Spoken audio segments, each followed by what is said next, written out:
इन खबर चैनल को सब्सक्राइब करें और बेल आइकन दबाना ना भूलें। नमस्कार, मैं विद्याशंकर तिवारी हूं, इंडिया न्यूज़ के डिजिटल चैनल इन खबर के लिए। और बात करेंगे रामपुर में जो राजनीति चल रही है उसको लेकर के।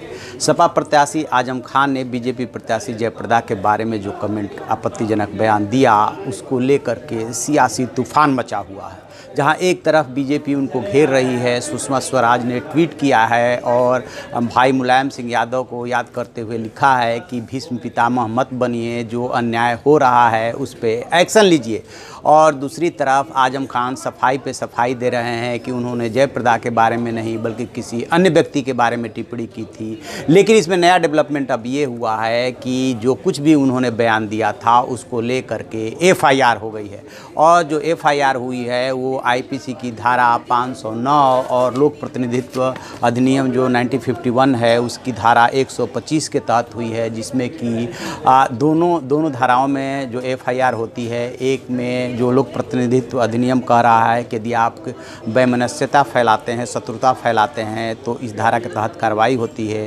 और दूसरी तरफ 509 में किसी महिला के बारे में आप आपत्तिजनक बयान देते हैं, उसका सील भंग करते हैं या उसके खिलाफ यदि आप आपत्तिजनक टिप्पणी करते हैं तो ये सारे अपराध और आरोप जो है वो इस धारा के तहत कवर होते हैं। तो इसमें भी 3 साल की सज़ा हो सकती है। यानी कि जो कुछ भी आजम खान ने बोला है वो दोनों अलग अलग धाराओं में 3 साल की सज़ा बनती है। हालांकि सामान्य तौर पे ये देखा गया है कि कानून की चुनाव के दौरान जो भी राजनेता बयान देते हैं उसमें चुनाव आयोग जो है सिर्फ नोटिस जारी करने की औपचारिकता निभाता है, उसके बाद फटकार लगाता है। इससे ज़्यादा बहुत ही अपवाद स्वरूप किन्हीं परिस्थितियों में कोई कार्रवाई की हो तो की हो, अदरवाइज कार्रवाई नहीं होती है। लेकिन इस मामले में एक खास बात यह है कि जो राष्ट्रीय महिला आयोग है वो भी एक्टिव हो गया है और उसकी जो अध्यक्ष है रेखा शर्मा, उन्होंने कहा है कि तो खुद आयोग जो है उनको नोटिस भेज ही रहा है। इसके अलावा वो चुनाव आयोग से भी शिकायत करेगा। और जबकि जयप्रदा ने भाई अखिलेश को याद किया है कि मैं आपको छोटा भाई मानती हूँ,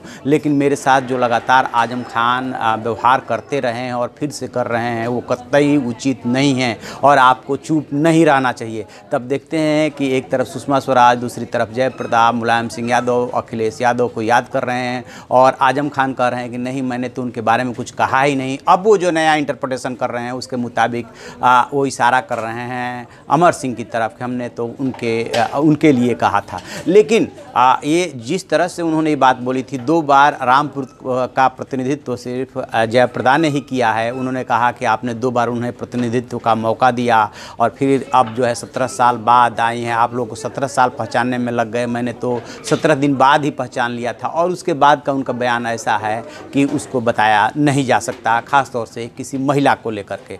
तो अब जो भी इसमें आगे और अपडेट होगा हम आपको बताते रहेंगे। आप देखते रहिए हमारा डिजिटल चैनल इन खबर। उसे लाइक कीजिए, शेयर कीजिए और कमेंट बॉक्स में जाकर कमेंट जरूर करें। Thank you.